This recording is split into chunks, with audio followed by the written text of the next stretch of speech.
Hello friends, आज हम बात करेंगे कुछ इंपॉर्टेंट रूल्स, टिप्स और प्रिकॉशंस एक्सरसाइज के लिए उन लोगों के लिए जिनको कोलेस्ट्रॉल वैल्यूज ज़्यादा है, जो एक्सरसाइज करके अपना कोलेस्ट्रॉल वैल्यूज को कम करना चाहते हैं, उन लोगों के बारे में बात करेंगे। देखिए, मोर और लेस एक्सरसाइज के रूल्स ज़्यादातर सिमिलर हैं। कोई भी कोलेस्ट्रॉल वाला पेशेंट हो या बीपी शुगर का पेशेंट हो, किडनी का पेशेंट हो, ज़्यादातर एक्सरसाइज के रूल्स मोर और लेस सिमिलर होते हैं। फिर भी कुछ स्पेसिफिक चीज़ों को जो कोलेस्ट्रॉल वाले पेशेंट्स के लिए ज़्यादा रेलेवेंट है, उस बारे में हम डिस्कशन करेंगे। टॉपिक पर जाने से पहले जो लोग हमारे चैनल पे नए हैं, उन्हें रिक्वेस्ट करेंगे कि चैनल को सब्सक्राइब करें। ऐसा करने से चैनल को कंटिन्यू करने के लिए हमें मोटिवेशन और इंस्पिरेशन मिलती है। देखिए, सबसे पहले कोई भी कोलेस्ट्रॉल वाले पेशेंट को एक्सरसाइज करने से पहले ये ज़रूर मान लेना चाहिए कि एक्सरसाइज से आपका कोलेस्ट्रॉल लेवल 15-20% तक कम हो सकता है। कंटिन्यूसली आपका एक्सरसाइज से जीरो कोलेस्ट्रॉल हो जाएगा या बिल्कुल जीरो लेवल्स पे आ जाओगे। 150-180 एलडीएल है, उससे सीधा आप 50 एलडीएल पे आ जाओगे, ऐसा यूजली नहीं होगा। ज़्यादातर आप कितना भी विग्रेस एक्सरसाइज करो, अराउंड 15-20% मैक्सिमम, बहुत अच्छा एक्सरसाइज भी के साथ में डाइट भी किया तो 20-30% तक का आप रिडक्शन एक्सपेक्ट कर सकते हैं। बड़े बड़े ट्रायल्स ने भी जो ज़्यादातर शो किया, मैक्सिमम 15-20% तक का रिडक्शन शो किया है रूटीन लोगों में। आप बहुत अग्रेसिवली करेंगे तो थोड़ा और 5-10% ज़्यादा मान लीजिए, पर ये आप मत मान के चलिए कि अगर आप एक्सरसाइज रेगुलर बेस पे कर रहे हैं तो आपको कोई कोलेस्ट्रॉल नहीं होगा, कोई हार्ट अटैक नहीं होगा, कभी कोलेस्ट्रॉल रिलेटेड प्रॉब्लम्स नहीं होगी। ऐसा कोई कंपलसरी नहीं है। अगर आप प्रॉपरली एक्सरसाइज करोगे तो हार्ट अटैक आने का चांस या कोलेस्ट्रॉल रिलेटेड प्रॉब्लम्स होने का चांस कुछ हद तक कम हो जाएगा, ज़ीरो नहीं होगा। नेक्स्ट चीज़ ये है कि कोलेस्ट्रॉल वाले व्यक्ति को जिसको भी कोलेस्ट्रॉल का प्रॉब्लम है, अगर वो डेली एक्सरसाइज कर रहा है, उसको कभी हार्ट अटैक नहीं आएंगे, ऐसा भी कोई ज़रूरी नहीं है। कई को लोग हमको क्वेश्चंस पूछते हैं कि हम डेली बेस पे एक्सरसाइज कर रहे हैं तो हमको कभी हार्ट अटैक नहीं आएगा, ये पक्का है क्या? देखिए, ऐसा कोई पक्का नहीं है।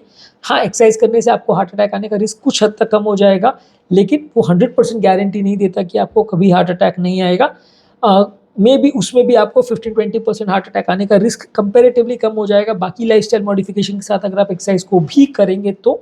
लेकिन वो 100% गारंटी दे देगा ऐसा नहीं है, क्योंकि एक्सरसाइज एक रिस्क फैक्टर है जो कोलेस्ट्रॉल लेवल्स को कम करता है और आपका हार्ट अटैक और स्ट्रोक के रिस्क को कम करता है, पर वो एकमात्र रिस्क फैक्टर है ऐसा नहीं है। बहुत सारी चीज़ें हैं जो हार्ट अटैक और स्ट्रोक के रिस्क को इन्फ्लुएंस करती है। तो एक सिर्फ अगर आपने एक्सरसाइज कर लिया तो उससे आप हमेशा के लिए अमर हो जाओगे, वैसा एक्सपेक्ट मत करिए। किसी और एक्सरसाइज की तरह या किसी और पेशेंट्स की तरह हमेशा आपके डॉक्टर को कंसल्ट करना चाहिए अगर आपका एक्सरसाइज करने का प्रोग्राम है तो। कितना आपकी वर्क लिमिट है, कितना आपकी रिक्वायरमेंट है, किस तरह का एक्सरसाइज करना चाहिए, एक बार बेसिकली आपके कार्डियोलॉजिस्ट के साथ या आपके फिजिशियन के साथ या आपके डायबिटोलॉजिस्ट या जिसके साथ भी आप कंसल्ट कर रहे हैं, उनसे एक बार डिस्कस कर लीजिए कि भाई मुझे इतना कोलेस्ट्रॉल है, मुझे किस तरह की एक्सरसाइज सूट करेगी और कौन सी एक्सरसाइज मेरे लिए ज़्यादा फायदेमंद है। नेक्स्ट, आपका हार्ट रेट मॉनिटर करिए। आपका जब भी आप ओवर एग्रेसिव अगर एक्सरसाइज कर रहे हो तो कितना हार्ट रेट आपका बढ़ रहा है, घट रहा है, उसको प्रॉपर्ली मॉनिटर करिए। हार्ट रेट का प्रॉपर वॉचेस वगैरह रख के या सेंसर्स होते हैं, उससे आप मॉनिटरिंग कर सकते हैं कि एक्सरसाइज के दौरान आपका हार्ट रेट कितना जा रहा है। उसके हिसाब से आपकी एज और अपनी फिटनेस लेवल और आपकी मेडिकल हिस्ट्री के बेस पर आप जज कर सकते हो। एक्सरसाइज पर हमने ऑलरेडी जो डिटेल वीडियो किया उसमें हमने डिस्कस किया कि कितना टारगेट हार्ट रेट आपको सेट करना चाहिए, उसके हिसाब से आप प्लान आउट कर सकते हो आपकी एक्सरसाइज। टारगेट हार्ट रेट का मतलब ये है कि कितना हार्ट रेट आप अचीव करना चाहते हो, उसकी बात कर रहा हूँ। मान लीजिए अगर आपको डॉक्टर ने बोला कि आपका टारगेट हार्ट रेट 140-150 तक रहना चाहिए, तो आप ये मान के चलो कि मैक्सिमम एक्सरसाइज या पीक एक्सरसाइज में आपका हार्ट रेट 140-150 से ऊपर ज़्यादा नहीं जाना चाहिए। अगर आपको डॉक्टर ने बोला कि नहीं, आप कितना भी कर सकते हो, 180-190 तक भी जा सकते हो, तो उतना भी आप अलाउ कर सकते हो। पर कितना आपके लिए सेफ जोन है, उसके हिसाब से आप सेट करते हैं। जो लोग ज़्यादा क्रिटिकल है उनका टारगेट हार्ट रेट थोड़ा कम सेट होगा, यानी हार्ट अटैक के बाद आपका टारगेट हार्ट रेट थोड़ा कंपैरेटिवली कम रखेंगे। फिर धीरे धीरे करके जैसे आपकी फिटनेस बढ़ते जाएगी तो आपका हार्ट रेट कितना आप मैक्सिमम जा सकते हो उसको हम सेट कर सकते हैं, थोड़ा थोड़ा बढ़ा सकते हैं।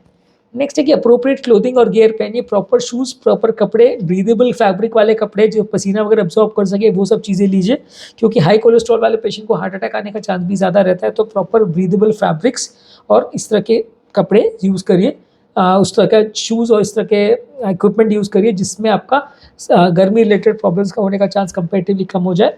नेक्स्ट है पानी ज़्यादा पीजिए। एक्सरसाइज के दौरान हाइड्रेशन प्रॉपर मेंटेन करिए। ये ऑब्वियसली हर एक्सरसाइज वाले पेशेंट के एप्लीकेबल है कि एक्सरसाइज से पहले और एक्सरसाइज के बाद में पानी थोड़ा ज़्यादा पिएंगे तो डिहाइड्रेशन रिलेटेड प्रॉब्लम्स और हार्ट अटैक और स्ट्रोक का प्रॉब्लम थोड़ा कंपेरेटिवली कम हो जाएगा। अगर आपको फिर भी अगर कोई प्रॉब्लम होती है या ज़्यादा पानी पीने को आपको डॉक्टर ने मना किया है तो आपको डॉक्टर के साथ एक बार डिस्कस करना चाहिए। नेक्स्ट है कि आपकी बॉडी की लिमिट्स और उसके रिक्वायरमेंट्स को अंडरस्टैंड करने का प्रयास करिए, क्या कितना एक्सरसाइज आपकी बॉडी कर सकती है, और एक्सरसाइज करने के दौरान अगर आपको कोई पेन हो रहा है, दर्द हो रहा है, चक्कर हो रहा है, कमजोरी हो रही है, धड़कन बढ़ रही है, उस तरह की अगर कुछ भी प्रॉब्लम हो रही है तो तुरंत अपने डॉक्टर के साथ डिस्कस करिए। उस समय ओवर स्ट्रेच या ओवर स्ट्रेस करने की कोशिश मत करिए, नहीं तो प्रॉब्लम्स ज़्यादा हो सकते हैं।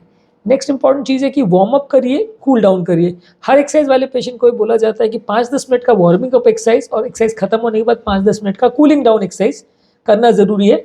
डायरेक्टली अगर आप जिम में जाके खूब सारा वजन उठा लेते हो और बिना वार्मिंग अप किए, बिना कूल डाउन किए, तो उसमें मसल को डैमेज होने का चांस थोड़ा ज़्यादा रहता है। तो उसको थोड़ा सा धीरे धीरे करके बढ़ाएं और फिर धीरे धीरे कम करें तो ज़्यादा अच्छा है। नेक्स्ट है कि लो इम्पैक्ट एक्सरसाइज करिए, जिसमें कि वॉकिंग, रनिंग, स्विमिंग, साइकिलिंग, ये सारी चीज़ें जो आपकी जॉइंट्स के लिए ज़्यादा हेल्दी है और जॉइंट्स में ज़्यादा झटका नहीं लगेगा। High impact exercise comparatively avoid कीजिए, जैसे स्किपिंग है, जंपिंग है, हाई एग्रेसिवली रनिंग है, तो वो सब चीज़ों को थोड़ा सा अवॉइड करिए, क्योंकि इसमें खासकर कोलेस्ट्रॉल वाले पेशेंट्स को या हार्ट अटैक वाले पेशेंट्स को जग लगने का चांस, मसल में डैमेज या स्प्रेन होने का चांस और हफ्तों तक फिर जिम छूट जाने का रिस्क ज़्यादा रहता है। तो इसलिए आप एक्सरसाइज करें तो थोड़ा सा हाई इम्पैक्ट एक्सरसाइज नहीं करें, थोड़ा लेस एग्रेसिव एक्सरसाइज करें। नेक्स्ट इंपॉर्टेंट चीज़ है कि कंसिस्टेंट रहिए, एटलीस्ट हफ्ते में 5 से 6 दिन एक्सरसाइज कीजिए, वो ज़रूरी है। अगर आप हफ्ते में 1 बार एक्सरसाइज जा रहे हो या महीने में 4 बार या 3 बार रैंडमली कभी कभी एक्सरसाइज जा रहे हो, तो उतना फ़ायदा नहीं करेगा। आपको एक कंसिस्टेंट लेवल पे एक्सरसाइज को मेंटेन करना पड़ेगा। हफ्ते में 1 आध बार आप मिस कर सकते हो, लेकिन हफ्ते में एटलीस्ट 6 दिन आपको एक्सरसाइज, हर रोज़ आधा घंटा का एक्सरसाइज आपको करना चाहिए। ये आपके लिए लॉन्ग टर्म ज़्यादा हेल्दी और ज़्यादा इफेक्टिव रहेगा।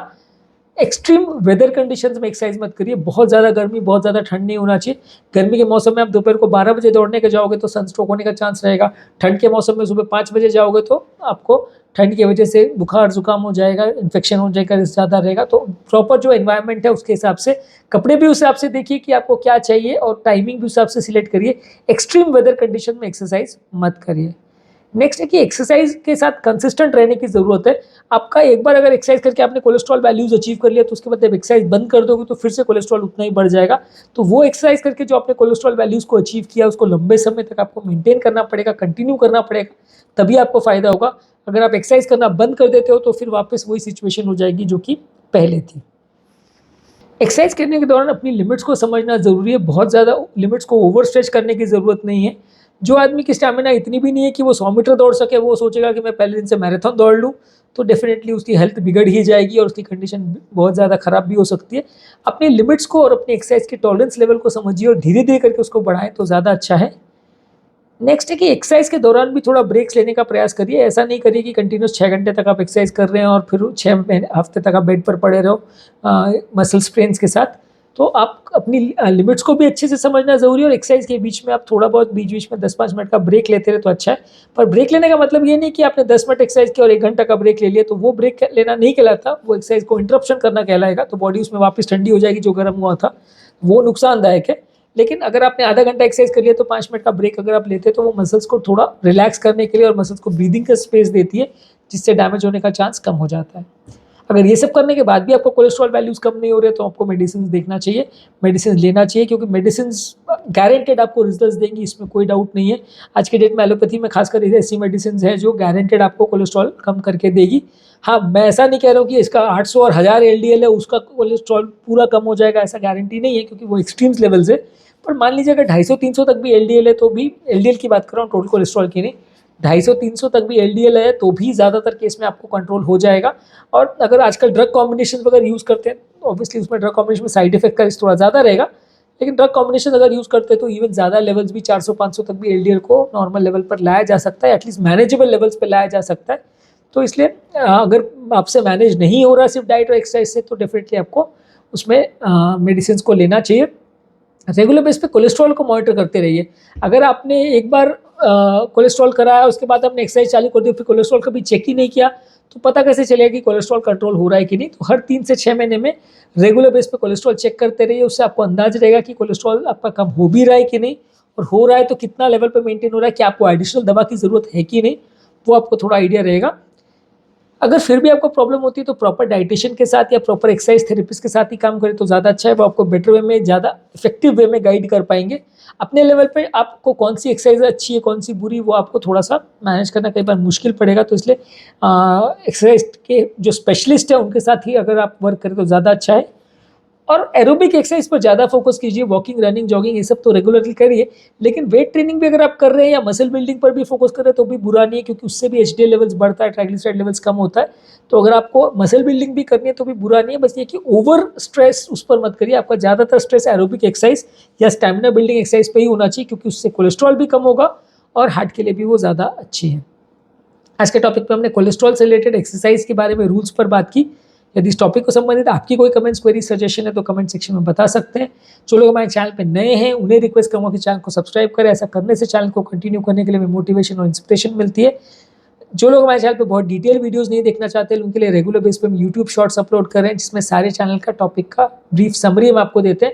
आप उसे देख सकते हैं, उसे अपने सोशल मीडिया ग्रुप्स में फ्रेंड्स फैमिली के साथ शेयर कर सकते हैं। और इन सारे ही वीडियोज़ को हम यूट्यूब और इंस्टाग्राम, यूट्यूब के अलावा इंस्टाग्राम और फेसबुक पे भी रील्स के फॉर्म में अपलोड कर रहे हैं, तो वहाँ पे भी आप हमें फॉलो कर सकते हैं।